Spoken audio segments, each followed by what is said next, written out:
বাগা মসজিদ রাজশাহী সদর হতে প্রায় ৪১ কিলোমিটার দক্ষিণ-পূর্বে বাগা উপজেলায় অবস্থিত একটি ঐতিহাসিক মসজিদ।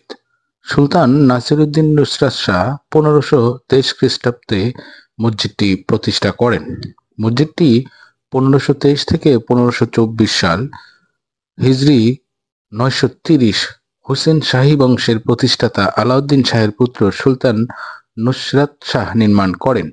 পরবর্তীতে বিভিন্ন সময়ে এই মসজিদের সংস্কার করা হয় এবং মসজিদের গম্বুজগুলো ভেঙে গেলে ধ্বংসপ্রাপ্ত মসজিদে নতুন করে ছাদ দেওয়া হয় ১৮৯৭ সালে। মসজিদটি ২৫৬ বিঘা জমির উপর অবস্থিত।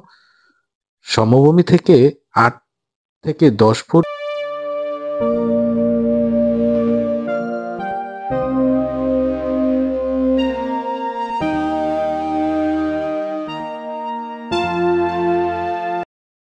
উঁচু করে মসজিদের আঙিনা তৈরি করা হয়েছে। উত্তর পাশের ফটকের উপরের স্তম্ভ ও কারুকাজ ধ্বংসপ্রাপ্ত রয়েছে। মসজিদটিতে ১০টি গম্বুজ আছে আর ভেতরে রয়েছে ৬টি গম্বুজ। মসজিদটিতে ৪টি মেহরাব রয়েছে যা অত্যন্ত কারুকাজ খচিত। দৈর্ঘ্য ৭৫ ফিট এবং প্রশস্ত ৪২ ফিট, উচ্চতা ২৪ ফুট ৬ ইঞ্চি, দেয়াল চওড়া ৮ ফুট, গম্বুজের ব্যাস ৪২ ফুট, উচ্চতা ১২ ফুট। চৌচালা গম্বুজের ব্যাস ২০ ফুট, উচ্চতায় প্রায় ৩০ ফুট। মাঝখানের দরজার উপর ফার্সি ভাষায় লেখা একটি শিলালিপি রয়েছে। মসজিদটির গাঁথনি চুন সুরকি দিয়ে তৈরি করা।